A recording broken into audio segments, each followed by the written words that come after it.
আসসালামু আলাইকুম সুপ্রিয় শিক্ষার্থী বন্ধুরা, আজকে আমরা অত্যন্ত ইন্টারেস্টিং একটা টপিক নিয়ে আলোচনা করব। এটা হচ্ছে মায়োসিস নিয়ে, বিশেষ করে অর্থাৎ আমাদের হ্যামাটোসিস পড়া হয়ে গেছে, আমাদের মাইটোসিস পড়া হয়ে গেছে এবং এইবার আমরা মায়োসিস কোষ বিভাজন নিয়ে আলোচনা করব। ঠিক আছে, তোমাদের বইয়ে এটার বাংলা দেওয়া আছে মিওসিস, এটাকে তুমি মায়োসিস এমনও উচ্চারণ করতে পারো। তো তোমাদের জন্য দেখো কতগুলা চিত্র আমরা সুন্দর করে এনেছি। এই চিত্রগুলা বোঝার মাধ্যমে আমরা ধাপে ধাপে মাইটোসিস, অ্যামাইটোসিস, মায়োসিস সব নিয়ে একেবারে আলোচনা করব। এর আগে তোমাদের যা যা অসুবিধা আছে, যা যা যার যা সমস্যা আছে সবই আমি কথা দিলাম যে এই লেকচারটা সম্পূর্ণ দেখার পরে তোমার সম্পূর্ণ যত দ্বিধা দ্বন্দ্ব আছে সব কিছু একেবারে ক্রিস্টাল অ্যান্ড ক্লিয়ার হয়ে যাবে, পরিষ্কার হয়ে যাবে।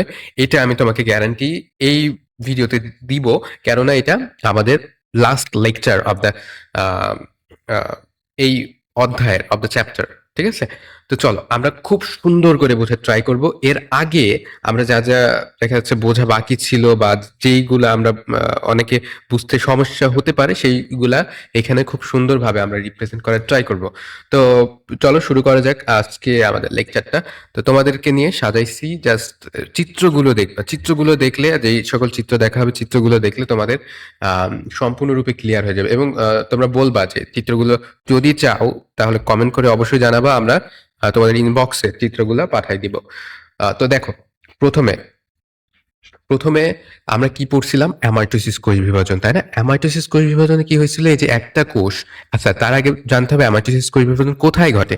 এককোষিতে ঘটে এবং আদিকোষিতে ঘটে। ঠিক আছে, এখানে কি ঘটে তাহলে? একটা কোষ থেকে সরাসরি, ঠিক আছে, একদম সরাসরি সরাসরি দুইটা কোষে রূপান্তর হয়, তাই না? একদম সরাসরি দুইটা কোষে রূপান্তর হয়। তারা কি করে? শুধু এখানে কোনো ধাপ থাকে না, এরা মাঝখান থেকে একেবারে সংকুচিত হয়ে হতে হতে হতে হতে এর যে ক্রোমোজোম এবং যে সেল সাইটোপ্লাজম, সেই দুইটা আলাদা হয়ে সম্পূর্ণরূপে কি হয়? দুইটা কোষে, সরি, দুইটা কোষে রূপান্তরিত হয়ে যায়। ঠিক আছে, দুইটা কোষে রূপান্তরিত হয়ে যায়। তো এই হচ্ছে তোমার বিষয়টা, এই যে সরাসরি দুইটা কোষে রূপান্তরিত হয়ে যায় এবং একই জাতীয় দুইটা কোষে। তো এটা কোথায় কোথায় ঘটে বললাম? আদিকোষী এবং এককোষীতে। আদিকোষী এবং এককোষী কোনগুলো তোমরা সবাই জানো, ব্যাকটেরিয়া, ছত্রাক, শৈবাল, এইগুলাই আর কি। ঠিক আছে, এগুলো হচ্ছে আদিকোষী। এবং তোমরা মাইটোসিস কোষ বিভাজনে দেখছো, মাইটোসিস কোষ বিভাজনে কি হয়েছে? এখানে কয়টা ধাপ ছিল তাই না? মনে আছে? প্রোফেজ, প্রোমেটাফেজ, মেটাফেজ, অ্যানাফেজ এবং টেলোফেজ, এইগুলো ধাপ আছে। তো এই ধাপগুলো কিন্তু আমরা বিস্তারিত আমাদের যে লেকচারগুলা অ্যামাইটোসিস এর পরে মাইটোসিস যেটা দিয়েছিলাম ওইখানে বিস্তারিত খুব সুন্দর করে বোঝানো আছে। তো ওইখানে কি হয়েছিল দেখো, এখানে 2n সংখ্যক ক্রোমোজোম থাকে কি মাদার সেলে, ঠিক আছে, মাতৃকোষে 2n সংখ্যক ক্রোমোজোম থাকে। সেখান থেকে যে 5টা ধাপে বিভাজিত হতে হতে হতে হতে কি দুইটা সেল বা দুইটা একই জাতীয় কোষে পরিণত হয়। এবং যে কোষ দুইটা পরিণত হয় সেইটাও কি একদম অনুরূপ মাদার সেলের মতো, এবং তাতে যে ক্রোমোজোম থাকে সেইটাও কিন্তু 2n সংখ্যক ক্রোমোজোম। ঠিক আছে, তো এই যে এটা কোথায় ঘটে? এটা প্রাণীর বৃদ্ধিতে, ঠিক আছে, এটা প্রাণীর বৃদ্ধিতে কাজে লাগে বা ক্ষত স্থান সারাতে কাজে লাগে। তার মানে একটা উদ্ভিদ যখন ছোট থেকে বড় হচ্ছে বা একটা শিশু যখন ছোট থেকে বড় হচ্ছে, তখন তারা কিভাবে বড় হয়? সেল ডিভিশনের মাধ্যমে বড় হয়, কোষ বিভাজনের মাধ্যমে বড় হয়। তো এটা হয় কিসের মাধ্যমে? মাইটোসিস কোষ বিভাজনের মাধ্যমে। এখন আমরা অ্যামাইটোসিস কোষ বিভাজন নিয়ে আলোচনা করবো, যেখানে কি হচ্ছে? অ্যামাইটোসিস কোষ বিভাজনের মাতৃকোষেও কিন্তু 2n সংখ্যক ক্রোমোজোমই থাকছে, কিন্তু যে কোষটা তোমার হচ্ছে রূপান্তর হচ্ছে বা যে কোষটা তোমার তৈরি হচ্ছে, ঠিক আছে, মাদার সেল থেকে যে ডটার সেল গুলো তৈরি হচ্ছে, কয়টা ডটার সেল তৈরি হচ্ছে? 4টা। প্রথমে দুইটা তৈরি হচ্ছে, এবং যে দুইটা তৈরি হচ্ছে জানো, এখানে ক্রোমোজোম সংখ্যা কিন্তু অর্ধেক।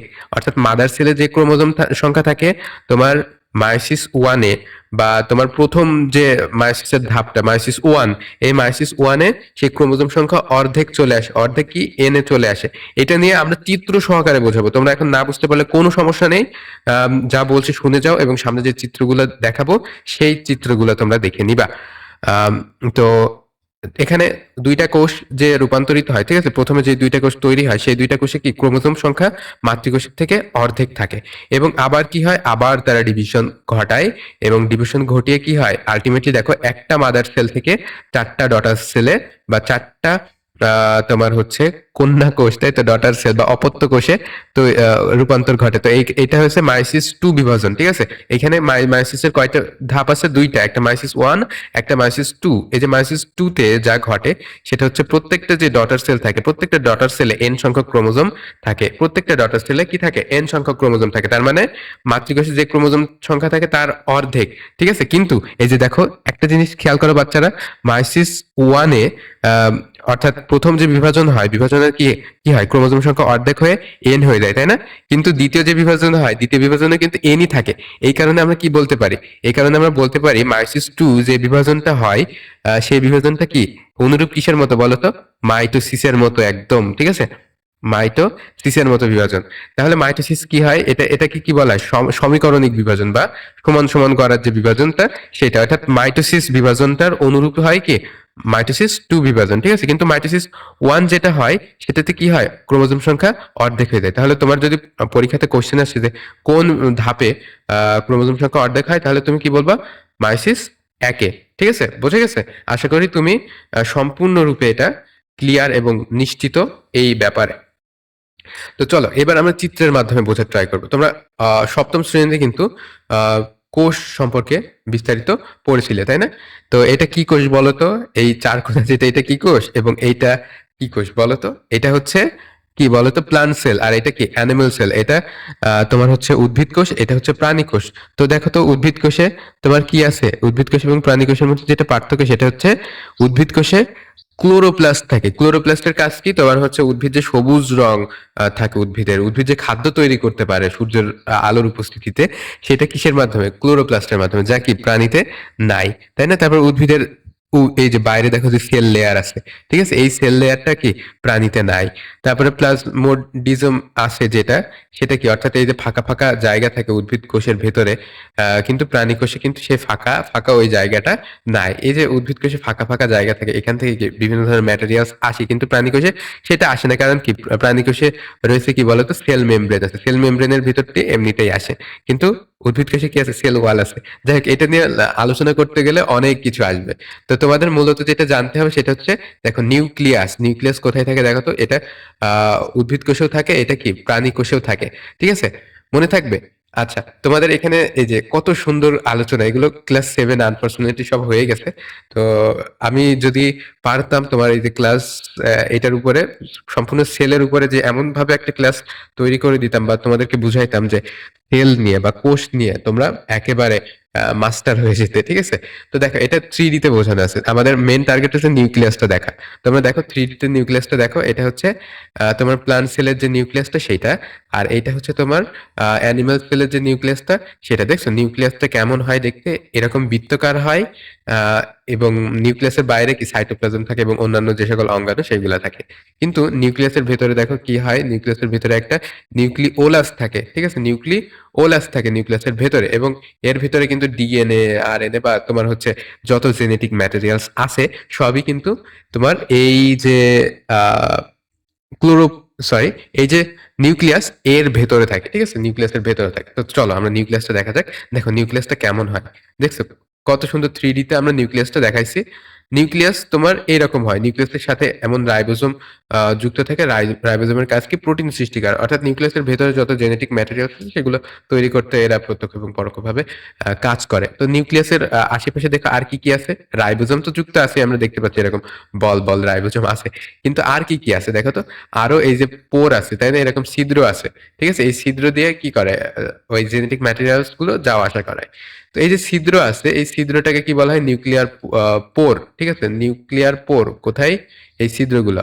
তো এই নিউক্লিয়াস যে তোমার হচ্ছে নিউক্লিয়াসের বাইরে যে আবরণীটা, সেটাকে কি বলা হয়? নিউক্লিয়ার এনভেলপ বা নিউক্লিয়ার নিউক্লিয়াসের আবরণী। নিউক্লিয়ার এনভেলপ বা নিউক্লিয়াসের আবরণী, ঠিক আছে। এবার দেখো আবরণীর নিচে কি থাকে? নিউক্লিয়ার ল্যামিনা থাকে, ঠিক আছে। আবরণের নিচে আর একটা আবরণ মতো আর কি। তারপরে নিউক্লিওপ্লাজম থাকে, অর্থাৎ নিউক্লিয়াসের ভেতরে যে তরল তরল পদার্থ থাকে সেটাকে কি বলা হয়? নিউক্লিওপ্লাজম থাকে। এবং থাকে কি? ক্রোমাটিন তন্তু, যেটাই হচ্ছে আমাদের আলোচনার মেইন বিষয়। ক্রোমাটিন তন্তু থাকে, ঠিক আছে। ক্রোমাটিন তন্তু থাকে এরকম তোমার হচ্ছে সুতার মতো খুব ক্ষুদ্র ক্ষুদ্র সুতার মতো ক্রোমাটিন তন্তু থাকে। আর কি থাকে? নিউক্লিওলাস থাকে, অর্থাৎ নিউক্লিয়াসের ভেতরে সব থেকে কনডেন্স বা ঘন যে জায়গাটা সেটা হচ্ছে নিউক্লিওলাস। মনে থাকবে। আর ক্রোমাটিন তন্তু এইটা তোমরা মনে রাখবা যে এর ভেতরে এরকম সুতার মতো থাকে কি ক্রোমাটিন তন্তু। চলো এবার আমরা আলোচনা করবো ক্রোমাটিন তন্তু নিয়ে। দেখো, এই যে আমরা 3D তে দেখলাম তাই না, এটা হচ্ছে 2D তে। দেখো ক্রোমাটিন তন্তুগুলো এই যে সুতোর মতো তোমার হচ্ছে ক্রোমোজোমের, সরি, এটা তোমার নিউক্লিয়াসের ভেতরে ক্রোমাটিন তন্তুগুলো খুব সুন্দর করে সুতার মতো আছে, ঠিক আছে। আর নিউক্লিওলাসটা মনে রাখবা যে নিউক্লিয়াসের ভেতরে সব থেকে ঘন একটা জায়গা, এই যে নিউক্লিয়াসের ভেতরেও একটা বল থাকে, সেটা হচ্ছে ওলাস। আর নিউক্লিয়ার পোর অর্থাৎ এই যে ছিদ্রটা, সেটা প্লাজম বলতে বোঝায় নিউক্লিয়াসের ভেতরে যে তরলটা থাকে সেই তরলটা। নিউক্লিয়ার মেমব্রেন বলতে বোঝায় নিউক্লিয়াসের বাইরে যে আবরণীটা, সেটা হচ্ছে নিউক্লিয়ার মেমব্রেন। বুঝে গেছে?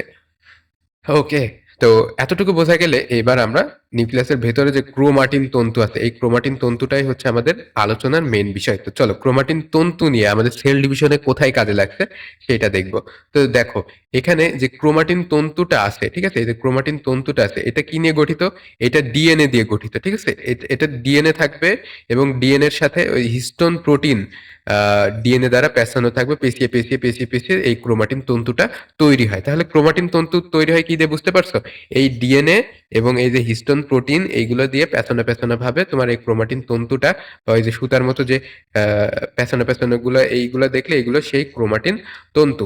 এই যে ক্রোমাটিন তন্তুটা, এই ক্রোমাটিন তন্তু তোমার হচ্ছে কি করে, এটা আরো কনডেন্স হয় বা আরো ঘন হয়, এরা খাটো এবং মোটা হয়, এরা একত্রিত হয়ে পেঁচিয়ে পেঁচিয়ে পেঁচিয়ে পেঁচিয়ে কিসে রূপান্তরিত হয়? ক্রোমোজোমে রূপান্তরিত হয়। দেখো, এমন ক্রোমোজোমে রূপান্তরিত হয়। তো কোথায় ক্রোমোজোমে রূপান্তরিত হয়? সাধারণভাবে আমরা দেখি যে এই ক্রোমাটিন তন্তু তোমার নিউক্লিয়াসের ভেতরে উপস্থিত, কিন্তু কোষ বিভাজনের সময় তোমার প্রোফেজ পর্যায় থেকে এরা কি, এরা এরকম পেঁচিয়ে পেঁচিয়ে পেঁচিয়ে পেঁচিয়ে, এর ভিতরে কিন্তু অনেক ক্রোমাটিন তন্তু এমন পেঁচিয়ে পেঁচিয়ে এরকম ক্রোমোজোম এর আকার ধারণ করে কি প্রোফেজ পর্যায় থেকেই এরা এরকম মোটা, খাটো এবং কনডেন্স বা ঘন হতে শুরু করে। তো এভাবে মেটাফেজে সব থেকে দেখা যায় কি সব থেকে ঘন হয় এবং সব থেকে কি হয়, সব থেকে মোটা হয়, ঠিক আছে। সব থেকে ঘন এবং মোটা হয় এই ক্রোমোজোমটা। তো এই ক্রোমোজোমটা কি দিয়ে তৈরি হয়? ক্রোমাটিন তন্তু দিয়ে তৈরি হয়, পেঁচিয়ে পেঁচিয়ে, হ্যাঁ, ঘন হয়ে। এতটুকু যদি বুঝতে পারো, তাহলে দেখো এই যে তোমার ক্রোমোজোম, ওয়েট এ সেকেন্ড।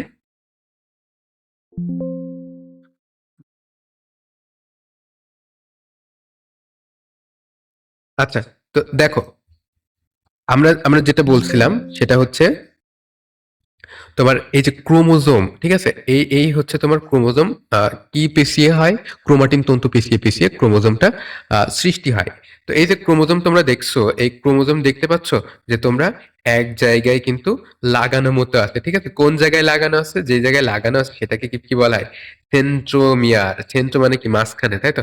তো মাঝখানে যেখানে লাগানো থাকে সেটাকে কি বলা হয়? সেন্ট্রোমিয়ার। দেখো, এই আলাদা আলাদা দুইটা একসাথে কিন্তু লাগানো আছে, ঠিক আছে। দুইটা ক্রোমোজোম কিন্তু একসাথে লাগানো আছে। তো এই যে দুইটা লাগানো আছে, এই প্রত্যেকটাকে কি বলা হয়? ক্রোমাটিড বলা হয়। এইটা একটা ক্রোমাটিড, এইটা একটা ক্রোমাটিড। দুইটা ক্রোমাটিড সেন্ট্রোমিয়ারের দ্বারা একসাথে লাগানো থাকে, তো সেটা হয় হচ্ছে কি ক্রোমোজোম। তো একটা থাকে, একটা হচ্ছে বাবা থেকে আসে, একটা হচ্ছে মা থেকে আসে। যখন এরকম জোড়া লাগানো থাকে তখন সেটাকে কি বলা হয়? 2N বা দুই প্রস্থ বিশিষ্ট ক্রোমোজোম, ঠিক আছে। 2N বা দুই পৃষ্ঠ বিশিষ্ট ক্রোমোজোম, বা বাংলাতে তোমরা দেখবা যে ডিপ্লয়েড বলা হয়। তাহলে ডিপ্লয়েড কাকে বলে বোঝা গেছে। আর যখন এটা আলাদা আলাদা হিসেবে হবে, তার মানে তোমার সেন্ট্রোমিয়ারে জোড়া না দিয়ে আলাদা আলাদা ক্রোমাটিডকে কি বলবে? আলাদা আলাদা ক্রোমাটিড হচ্ছে এক প্রস্থ বিশিষ্ট ক্রোমোজোম, যেটাকে কি বলা হয়? হ্যাপ্লয়েড বলা হয়, ঠিক আছে। তো দুই প্রস্থ বিশিষ্ট ক্রোমোজোম হচ্ছে ডিপ্লয়েড, আর এক প্রস্থ বিশিষ্ট এক একটা ক্রোমোজোম অর্থাৎ এন যেটা, সেটা হচ্ছে কি? হ্যাপ্লয়েড। তাহলে ডিপ্লয়েড কি এবং হ্যাপ্লয়েড কি বোঝা গেছে? তো এখান থেকে তোমরা ডিপ্লয়েড এবং হ্যাপ্লয়েডটা মাথায় গেঁথে নিবা। যদি না বুঝতে পারো আরেকটু আগে টেনে দাও, আগে টেনে দিয়ে আবার দেখো, ঠিক আছে। তো এই দেখো, আমাদের ডিএনএ আমাদের কিন্তু পড়ায় আসবে। তো তোমরা যখন নবম দশম শ্রেণীতে আসবে তখন কিন্তু ডিএনএটাকে তোমাকে খুব যথেষ্ট ভালোভাবে তোমাকে বুঝতে হবে, দেখতে হবে। তো DNA adenine, guanine, cytosine, thymine এইগুলো নিয়ে কিন্তু গঠিত হয়, ঠিক আছে। তো এইগুলো তোমাকে দেখতে হবে। তো এই যে ডিএনএ এর ক্রোমোজোমের ভিতরে কি থাকে? ডিএনএ থাকে। আচ্ছা নিউক্লিয়াস। ঠিক আছে? এই একটা সেল, সেলের ভিতরে আরেকটা বল থাকে যেটাকে বলা হয় নিউক্লিয়াস। নিউক্লিয়াসের ভিতরে কি থাকে? ক্রোমোজোম থাকে। ক্রোমোজোমের ভিতরে কি থাকে? ডিএনএ থাকে। বোঝা গেছে? আর ডিএনএ এর গঠন নিয়ে আজকে আমরা আলোচনা করলাম না। কি, কি দিয়ে গঠিত হয়? তোমার হচ্ছে বেস পেয়ার থাকে যেখানে অ্যাডেনিন, গুয়ানিন, সাইটোসিন, থায়ামিন এইগুলা নিউক্লিটাইড, ঠিক আছে? এইগুলা নিউক্লিওটাইড গঠিত হয় সেটা মিলে আল্টিমেটলি আমাদের ডিএনএ গঠন হয়। এই যে ডিএনএটা, এই ডিএনএটা কি করে জানো? ডিএনএটা হচ্ছে বৈশিষ্ট্য ধারণ করে। যেমন দেখা যাচ্ছে তোমার আহ, চুলের রং, তোমার চোখের রং, তোমার ফিঙ্গারপ্রিন্ট, তোমার আচার আচরণ কেমন হবে সেটা নির্ধারণ করে কিসে? এই ডিএনএ তে। বুঝতে পারছো? বা ডিএনএ তার জন্য দায়ী। তাহলে তোমরা একটু খেয়াল করে দেখো যে ক্রোমাটিন কি? ক্রোমাটিন থাকে কি? তোমার হচ্ছে নিউক্লিয়াসের ভেতরে এরকম নুডলসের মতো পেঁচানো পেঁচানো পেঁচানো পেঁচানো থাকে। কিন্তু তোমার যখন প্রোফেজ ধাপ শুরু হয় তখন থেকে, অর্থাৎ সেল ডিভিশন এর শুরুতে সেটা কি ক্রোমোজোমে রূপান্তরিত হয়। ঠিক আছে? এমন কনডেন্স বা এমন ঘন আকৃতির ক্রোমোজোমে রূপান্তরিত হয় যে ক্রোমোজোমটা কি দুইটা অংশে বিভক্ত। একটা হচ্ছে প্রত্যেকটাই হচ্ছে কি, প্রত্যেকটাকে কি বলে? ক্রোমাটিড বলে, তাই না? তো মাঝখানে কি দ্বারা যুক্ত থাকে? ক্রোমাটিড দুইটা সেন্ট্রোমিয়ার দ্বারা ক্রোমাটিড দুইটা যুক্ত থাকে। সেল ডিভিশনের সময় যে ক্রোমাটিডটা ভেঙে গিয়ে কি দুই পাশে চলে যায় বা দুইটা সেলে রূপান্তরিত হয়ে যায়, মাঝখানে যে সেন্ট্রোমিয়ার এটা খুলে। ঠিক আছে? তো এইবার দেখো মাইটোসিস এবং মাইসিস এর পার্থক্যটা দেখছো তুমি? যেটা যেটা বলেছিলাম যে মাইটোসিস কোষ বিভাজন হয়ে কি হয়, একটা কোষ থেকে দুইটা কোষে রূপান্তরিত হয়। তোমার যে মাদার সেলটা, ঠিক আছে, বা প্যারেন্ট সেল বা মাদার সেল বলতে পারো, বা মাতৃকোষ যেটাকে বলো, সে মাতৃকোষটা বিভাজন হয়ে কি হয় দুইটা ডটার সেল বা দুইটা অপত্য কোষে রূপান্তরিত হয়। এই যে দুইটা অপত্য কোষে রূপান্তরিত হচ্ছে, এই দুইটা অপত্য কোষের যে ক্রোমোজোম, ঠিক আছে, এই ক্রোমোজোম সংখ্যা মাতৃকোষের যে ক্রোমোজোম সংখ্যা তার সমান হয়। ঠিক আছে? কিন্তু মাইসিস যে কোষ বিভাজনটা, মাইসিস কোষ বিভাজনে কি হয়, তোমার যে 2n সংখ্যক ক্রোমোজোম থাকে মাতৃকোষে বা দুই প্রস্থ বিশিষ্ট ডিপ্লয়েড যে ক্রোমোজোম থাকে সেটা কি হয় প্রথমবার বিভাজিত হয়ে প্রথমবার যে মাইটোসিস ওয়ান ঘটে, ঠিক আছে, সরি মায়োসিস ওয়ান ঘটে। মায়োসিস ওয়ানে কি হয়, দুইটা কোষ পরিণত হয়। যে দুইটা কোষে পরিণত হয় সেই দুইটা কোষে কি হয়, এন সংখ্যক ক্রোমোজোম বিদ্যমান থাকে। ঠিক আছে? সেই দুইটা কোষে এন সংখ্যক ক্রোমোজোম বিদ্যমান থাকে, অর্থাৎ মাতৃকোষে যে ক্রোমোজোম থাকে সেই ক্রোমোজোমের সংখ্যা অর্ধেক হয়ে যায়। এবং পরবর্তী যে ডিভিশনটা ঘটে সেই ডিভিশনে কি হয়, মাইটোসিস যে ডিভিশনটা হয় সেটা কি মাইটোসিসের অনুরূপ। সে কারণে তোমার যে কোষ থেকে আবার পরবর্তী ডিভিশনটা হলো না, সেই কোষে ক্রোমোজোম সংখ্যা সেম থাকে। এই যে যে কোষটা রূপান্তরিত হলো সেই কোষ থেকে তো আবার দুইটা কোষ বিভাজন হলো, তাই না? সেখানে ক্রোমোজোম সংখ্যা আবার সেম থাকে। এই কারণে সেটাকে কি বলা হয়, মাইটোসিস কোষ বিভাজনের অনুরূপ বলা হয়। মায়োসিস টু যে ধাপটা মায়োসিসের, অর্থাৎ মায়োসিসের যে সেই ধাপটা সেটা মাইটোসিসের মতোই হয়। তো প্রথমটাই কি হয়ে হ্রাস পাচ্ছে, তাই না? আহ, তোমার হচ্ছে ক্রোমোজোম সংখ্যা কি হচ্ছে, হ্রাস পাচ্ছে। কিন্তু পরেরটাই কি হচ্ছে, পরেরটাই কিন্তু ক্রোমোজোম সংখ্যা কি হচ্ছে, সেম থাকছে। ঠিক আছে? তো এটাই হচ্ছে মায়োসিস ওয়ান এবং মায়োসিস টু কোষ বিভাজন। ওয়ানে তোমার অর্ধেক অর্ধেক হয় ক্রোমোজোম সংখ্যা, হ্রাসমূলক বিভাজন হয় এটাতে। কিন্তু মায়োসিস টু যেটা সেটা কি, সেটা হয় একদম সমান সমান বিভাজন। তো চলো আমরা দেখবো, আমরা না দেখলে আসলে বুঝতে পারবো না। এনিওয়ে, আচ্ছা, এই দেখো মাইসিস কোষ বিভাজন কিভাবে হচ্ছে। এখানে প্রথমে প্রস্তুতিমূলক দশায় কি করবে তারা, প্রস্তুতিমূলক দশায় কি করবে, তাদের যে ভিতরে যে ক্রোমোজোম থাকে বা তোমার ডিএনএ থাকে এগুলো বারবার করে রেপ্লিকেশন ঘটাবে। ঠিক আছে? আচ্ছা, হোমোলোগাস ক্রোমোজোম কি এইগুলো তোমরা একাদশ দ্বাদশ শ্রেণীতে বিস্তারিতভাবে জানতে পারবা। এটা হচ্ছে মায়োসিস ওয়ান। মায়োসিস ওয়ানে কি হচ্ছে দেখো, দুইটা কোষ বিভাজন হচ্ছে। দেখো তো এখানে যে পরিমাণ কোষ আছে এখানে, সরি যে পরিমাণ তোমার ক্রোমোজোম আছে, তোমার কোষ বিভাজনের ফলে প্রত্যেকটাতে কি তার অর্ধেক হয়ে গেছে না? তার মানে এখানে 7টা আছে, তো এখানে কি, এখানে দুইটা এখানে দুইটা, তাহলে কি অর্ধেক হয়ে গেছে না? কিন্তু তোমার যে মায়োসিস টু ঘটে সেখানে দেখো তো সেখানেও কিন্তু এই দুইটা দুইটা করেই আছে সব জায়গায়, দেখছো সেখানে কিন্তু দুইটা দুইটা করেই আছে। তাহলে কি মায়োসিস থেকে চারটা কোষের তৈরি হয়। মায়োসিস একটা, মায়োসিসের ফলে কি চারটা কোষে চারটা অপত্য কোষের সৃষ্টি হয়, যেখানে কি মাতৃকোষের যে ক্রোমোজোম সংখ্যা থাকে সেই ক্রোমোজোম সংখ্যার অর্ধেক সংখ্যক ক্রোমোজোম এখানে থাকে। ঠিক আছে? তো এই দেখো মায়োসিস ওয়ান এবং মায়োসিস টু তোমরা চাইলে এবার আহ আরেকটু রিপিট করে বুঝিয়ে দিই। মায়োসিস টু তে কি হয়, মায়োসিসে কি হয়, মায়োসিসে হচ্ছে আহ মাইটোসিসে যেটা হয় সেটা হচ্ছে দুই প্রস্থ বিশিষ্ট ক্রোমোজোম থেকে যেই দুইটা কোষ পরিণত হয়, ঠিক আছে? অর্থাৎ যে ২ টা অপত্য কোষ সৃষ্টি করে, সেখানেও কি থাকে? ২ প্রস্থ বিশিষ্ট ক্রোমোজোমই থাকে। অর্থাৎ ক্রোমোজোমের সংখ্যা এখানে সমান, সমান হয়। এ কারণে এটাকে কি বলা হয়? সামীকরণিক বিভাজন। কিন্তু মায়োসিসে দেখা যাচ্ছে ১ম বার যে বিভাজনটা হয় মায়োসিস 1 এ, ঠিক আছে? মায়োসিস 1 এ ১ম বার যে বিভাজন হয়, সেই বিভাজনে ক্রোমোজোম সংখ্যা কি হয়? অর্ধেক হয়ে যায়। অর্থাৎ 2n থেকে 1n হয়ে যাচ্ছে। অর্থাৎ ডিপ্লয়েড থেকে হ্যাপ্লয়েড হয়ে যাচ্ছে। তার মানে কি বুঝতে পারছো? এখানে হ্রাসমূলক বিভাজন হচ্ছে। তাই না? অর্থাৎ ক্রোমোজোম সংখ্যা কমে যাচ্ছে। তো ক্রোমোজোম সংখ্যা কমে গেলে কি হবে? ক্রোমোজোম সংখ্যা কমে গেলে অবশ্যই হ্রাসমূলক বিভাজন হবে। আর এটা কিসে হয়? মায়োসিস 1 এ হয়। কিন্তু মায়োসিস 2 তে দেখো, মায়োসিস 2 তে যেটা হচ্ছে সেটা হচ্ছে তোমার প্রত্যেকটারই সমান সংখ্যক ক্রোমোজোম কিন্তু এখানে বিদ্যমান আছে।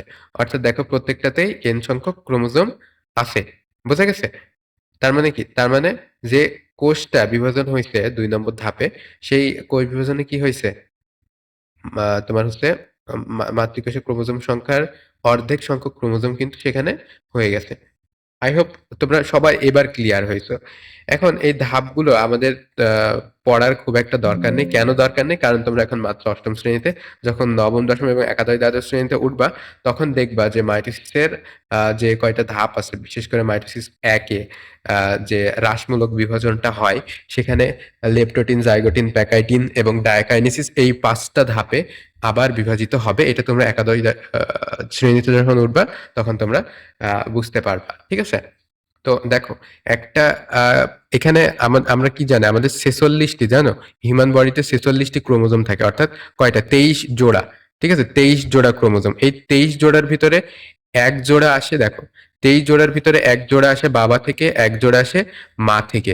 ঠিক আছে? তো ২৩ টা আসে কি? বাবা থেকে, ২৩ টা আসে মা থেকে। তো মিলে হয় কি? ২৩ জোড়া বা ৪৬ টা ক্রোমোজোম। এই যে ৪৬ টা ক্রোমোজোম তোমার হচ্ছে বা আসছে, এর অর্ধেক সংখ্যক কি? বাবা থেকে আসে, অর্ধেক সংখ্যক মা থেকে আসে। তো যেগুলো বাবা থেকে আসে সেগুলো হচ্ছে কি? যেগুলো বাবা থেকে আসে সেগুলো জনন কোষ, এবং যেগুলো স্ত্রী জনন কোষ সেটা মা থেকে আসে, এবং এগুলোর মিলনের ফলে কি হয়? তোমার একটা পরিণত যে নিউক্লিয়াস সেটা গঠন হয়। যদি জনন কোষগুলো ক্রোমোজোম সংখ্যা দেহকোষের সমান হয়ে যায়, তাহলে জাইগোট কোষে ক্রোমোজোম সংখ্যার দ্বিগুণ হয়ে যাবে। ঠিক আছে? মিয়োসিস কোষ বিভাজনের ফলে আ অর্ধেক হয়। ঠিক আছে? মাতৃকোষের ক্রোমোজোম সংখ্যা অর্ধেক হয়, যেটা বারবার করে আমি দেখাচ্ছি। ফলে ২ টি জনন কোষ একত্রিত হয়ে যে জাইগোট তৈরি করে, সেখানে কি আ ক্রোমোজোম সংখ্যা প্রজাতির ক্রোমোজোম সংখ্যার অনুরূপ থাকে। ঠিক আছে? তার মানে ১ম বার যে বিভাজন হয় সেখানে অর্ধেক হয়, যেটা বারবার বলছিলাম মায়োসিস 1 এ। কিন্তু মায়োসিস 2 তে, অর্থাৎ পরে যে কোষ বিভাজনটা হয় সেখানে কি হয়? সেখানে আবার সেম থাকে। অর্থাৎ ১ম বার বিভাজনে যে অর্ধেক হয়ে যায় না? সেই সংখ্যকই বিদ্যমান থাকে তোমার পরের যে ডিভিশন হয় সেটাতে। অর্থাৎ পরের বিভাজনে কিন্তু আর ক্রোমোজোম সংখ্যা কমে না। বোঝা গেছে? সেম থাকে। আগের বিভাজনের সাথে পরের বিভাজনে ক্রোমোজোম সংখ্যা সেম থাকে। তো হ্যাপ্লয়েড কাকে বলে দেখো? হ্যাপ্লয়েড কাকে বলে? তখন ক্রোমোজোম সংখ্যা যে অবস্থানকে হ্যাপ্লয়েড বলে। তার মানে তোমরা দেখেছো যে ২৩ টা আসে কি বাবা থেকে, এবং ২৩ টা আসে মা থেকে। তো এই ২৩ টা প্রত্যেকটাই হচ্ছে হ্যাপ্লয়েড, এই ২৩ টার প্রত্যেকটাই হচ্ছে ডিপ্লয়েড। এগুলো যখন তোমার এই ক্রোমোজোম সেন্ট্রোমিয়ারের মাধ্যমে জোড়া বাঁধবে, ঠিক আছে? তার মানে এইটা একেকটা এমন ক্রোমোজোম থাকবে। ২৩ টা এরকম ক্রোমোজোম, ক্রোমাটিড থাকবে, ঠিক আছে? ২৩ টা ক্রোমাটিড থাকবে। সেগুলো সেন্ট্রোমিয়ারের দ্বারা যখন বাঁধা হবে, তখন কি হবে? এই যে এক প্রস্থ বিশিষ্ট ক্রোমোজোম, অর্থাৎ যেটা জোড়া লাগানো নাই, সেটাকে বলা হয় হ্যাপ্লয়েড। ঠিক আছে? হ্যাপ্লয়েড বা এক প্রস্থ বিশিষ্ট ক্রোমোজোম। আর এই যে ২ টা কোষ, ২ টা অপত্য যে তোমার ক্রোমোজোম, এই ক্রোমোজোম গুলো কি হয়? সেন্ট্রোমিয়ারের মাধ্যমে মাঝখানে যে বাঁধ এর সৃষ্টি করে, বা মাঝখানে যে যুক্ত হয় সেন্ট্রোমিয়ারের মাধ্যমে। তো এটাকে বলা হয় হচ্ছে 2n সংখ্যক ক্রোমোজোম বা ডিপ্লয়েড ক্রোমোজোম। ঠিক আছে? বোঝা গেছে? আশা করি বোঝা গেছে হ্যাপ্লয়েড কি এবং ডিপ্লয়েড কি। ওকে। তো তোমরা কিন্তু আর কখনোই ভুলবা না হ্যাপ্লয়েড এবং ডিপ্লয়েডের। এই যে যা বললাম সবই কিন্তু এখানে খুবই ইম্পোর্টেন্স, গুরুত্বের সাথে কিন্তু এখানে লিখা আছে। এইবার তুমি কিন্তু এখানে সবই বুঝতে পারবা। এটা কোথায় হয়, কিভাবে হয়, সবই কিন্তু এবার খুব সহজে ইজিলি তোমরা বুঝতে পারবা। এই যে বংশগতি নির্ধারণ কিভাবে সঞ্চারিত হয়, সবই কিন্তু আলোচনা করা অলরেডি হয়ে গেছে। ঠিক আছে? তো মাইসিস 1 এ কিন্তু যে তোমার হচ্ছে আ নিজের ক্রোমোজোম নিজের অংশের বিনিময় ঘটে, ঠিক আছে? নিজেদের অংশের বিনিময় ঘটে, সেখান থেকে কিন্তু যে বৈশিষ্ট্যগুলা, সে তার কিছু অংশ আমরা বাবা থেকে পাই, কিছু অংশ মা থেকে পাই। ঠিক আছে? এই কারণেই। তোমার এই মায়োসিসের কারণে। তো এখানে তোমরা পড়বা যে বংশগতির জনক কাকে বলা হয়, গ্রেগর জোহান মেন্ডেলকে। ঠিক আছে, এইসব সম্পর্কে তোমরা একটু পড়ে দেখবা। আর দুইটা অংশ থেকে ক্রোমাটিড এবং সেন্ট্রোমিয়ার দেখছো, ক্রোমাটিড দেখছো না, ক্রোমাটিড কেমন হয়, আর সেন্ট্রোমিয়ার কি মাঝামাঝি যেটা থাকে সেটা হচ্ছে সেন্ট্রোমিয়ার। ওকে, তো আশা করি সবাই সব বুঝতে পারছো। নিউক্লিক অ্যাসিড, ডিএনএ সম্পর্কে তোমরা অলরেডি কিন্তু আমরা আলোচনা করেছি। এগুলো কি সবগুলো হচ্ছে প্রোটিন। একটা হচ্ছে deoxyribo nucleic acid. Nucleic acid মানে কি, এগুলো কি প্রোটিন। ঠিক আছে, নিউক্লিক অ্যাসিড দুই ধরনের, ডিএনএ এবং আরএনএ। ডিঅক্সিরাইবো নিউক্লিক অ্যাসিড এবং নিউক্লিক অ্যাসিড। তো এখানে কিন্তু সব বিষয় কিন্তু আমাদের আলোচনার ভিতরে অলরেডি কিন্তু চলে আসছে। বুঝে গেছে? তো আশা করি তোমরা সবাই বুঝতে পারছো। এখানে একটা প্রশ্ন দেখো, এখানে আম, মানুষের প্রতিটি দেহে ক্রোমোজোম সংখ্যা কতটি? 46টি। জনন কোষ এবং ভ্রূণ কোষের ক্রোমোজোম সংখ্যা কত হবে? ঠিক আছে, বলো তো, বলতে পারবো কত হবে জনন কোষে এবং ভ্রূণ কোষের ক্রোমোজোম সংখ্যা কত হবে? এটা তোমাদের কাছে প্রশ্ন। আমরা কিন্তু অলরেডি ভিডিওর ভিতরে বা লেকচারের ভিতরে এখন বলে দিয়েছি। তোমরা যারা আহ, মনোযোগ দিয়ে ক্লাসটি করেছো তারা কিন্তু বলতে পারবা। তো চলো, আমাদের এখানেই শেষ হলো এই চ্যাপ্টারটা। আশা করি তোমরা সবাই খুব মনোযোগ দিয়ে দেখেছো। এই যে লেকচারটা, এটা খুবই ভালো করে দেখবা, প্রয়োজনে বারবার করে দেখবা। সেক্ষেত্রে তোমার অনেক অনেক বেশি হেল্পফুল হবে আশা করা যায়।